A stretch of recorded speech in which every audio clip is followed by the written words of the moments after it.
Hello everyone, welcome back to my YouTube channel, and if I told you are new, kindly subscribe. Kama kawa kama K, huwa siko peke yangu wa CHIT-CHAT bench. Leo pia nimebarikiwa kuwa na a gentleman. He's going to introduce himself and will tell us more about him. Hello. Hello. How are you? I'm very fine. Tuambie jina lako. So I goes by the name Moses Migoi. Moses Migoi. Yes. Hometown wapi ama wewe ni Mkenya? I am a Kenyan from 42. That is Siaya County. County 042. Yes. Siaya County. Yes. Yeah, Moses, tell us, what do you do? Right now, I'm a community advocate, advocating on matters of health, especially to the youths and the teenage, for both genders. Yes. That is good. I know as the interview goes, we are going to tell us more about the advocating thing you're doing. And currently, tell us about you. You as Moses. About me, about Moses. So basically, just like I've told you, Moses is an advocate, but I also have some personal life, which I hope we will share later on this interview. So I'm a very jovial individual who likes socializing with new friends because it has helped me a great deal in my life. Yeah. So you are a talkative guy. I'm a very talkative guy. You make sure penye watu wako lazima watu wachangamke. Something like that. So ulituambia you are advocating on gender-based violence. Yes. And now in the society, many people are suffering out of the gender-based violence, of which watu wengi hawaongei. So you as an advocate, what can you say about gender-based violence? You know, gender-based violence talk from both male and female. Yes. Yeah. So what I can tell you is that the issue of violence have been there with humanity ever since time from the primordial time.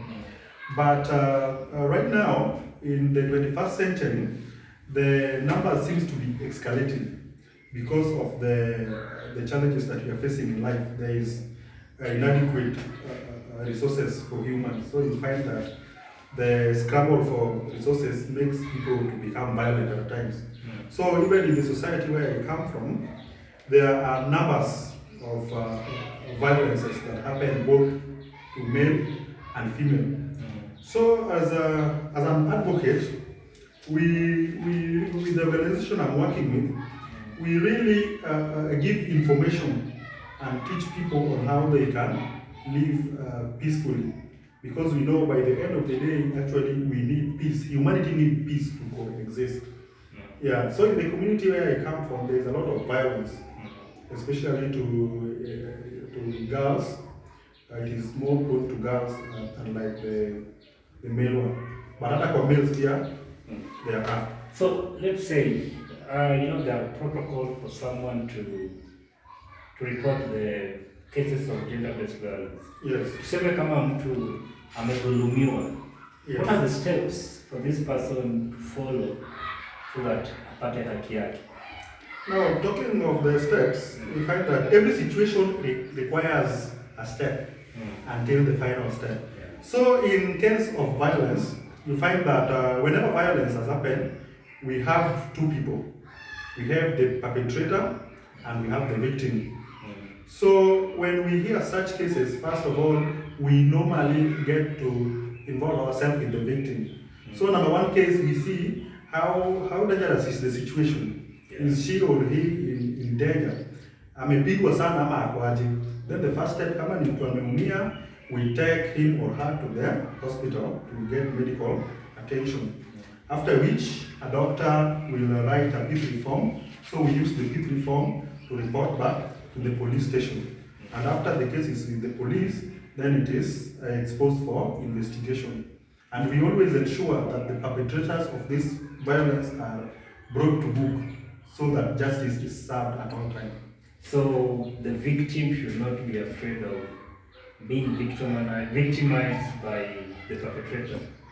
Because most of the girls, some of the cases that happen, you see watu wengine wanaogopa report because let's say someone who did this is paying my school fees, someone who did this is my uncle. So such cases you had them. They happen. They are there each and every day. So normally what we say is that by the end of the day we want justice to be served. That's right. And therefore for that to happen, it simply means that we have to work hand in hand with the person who have been victimized. And we normally encourage them to push for their rights so that they get the justice that they so deserve. But you find that there are challenges. You report a case like that to a police station, either the victim decide like, I'm not going to continue in this case, he or she wants to drop it, it is a challenge. Yeah. Or you arrest the perpetrator, but he's someone who have connections, like we normally say in Kenya there is something connection. So you arrest this person, then another cell, another police, the next day, what this person is with you in the society. So what we say, we are advocating that the perpetrators, let them be punished for the crime that they have committed, without anybody having fear of what will happen next. Because once these people are arrested, there is a system, and our government is always on alert to ensure that the victim is safe and the perpetrator amehesabiwa like justice yenye inapatikana. So Kenyans, we should not be afraid of being victimized ukifanyiwa babaya. Just report the case so that you might serve your justice. So Moses, the advocate. Yes. In 2019, there's this thing that came in COVID-19, coronavirus. Yes. What did you think of coronavirus the first time you heard about it? The first time I first heard of that name, first of all, the name ilikuwa ina sound power, like corona. I never imagined it was something very dangerous. So when I heard it, like it was in China, so I was like, okay, the China, we are safe here in Kenya, and the corona, even I was dreaming like naming my kid after corona. But when the pandemic struck, like it was now serious, then I was like, what is this thing? It was really deadly, and I've been affected. Even with our work in the community, we have been affected with the corona. So you were negatively affected by it? Negatively affected. So what are some of the lessons that you've learned from the lockdown, your time, what walikuwa nyumbani hakuna kazi, hata community, there are no funding from the NGOs. What are the lessons that you learned? The lessons, there were so many lessons that I learned, but let me just share a few. What I learned as a youth in this country is that we need to be organized. Like we need to have a fallback position. Like you find most of our jobs were affected. Like what I do in the community, I could not go and meet the people because there was that, the social distancing thing. So it was very difficult. And I was only depending on my job. So you find that when I could not do the work, I could not get the income. So the main lesson that I learned is that we should always at least have a mind of starting a business or being in business. So that if such cases happen, then at least you have a place to fall back on.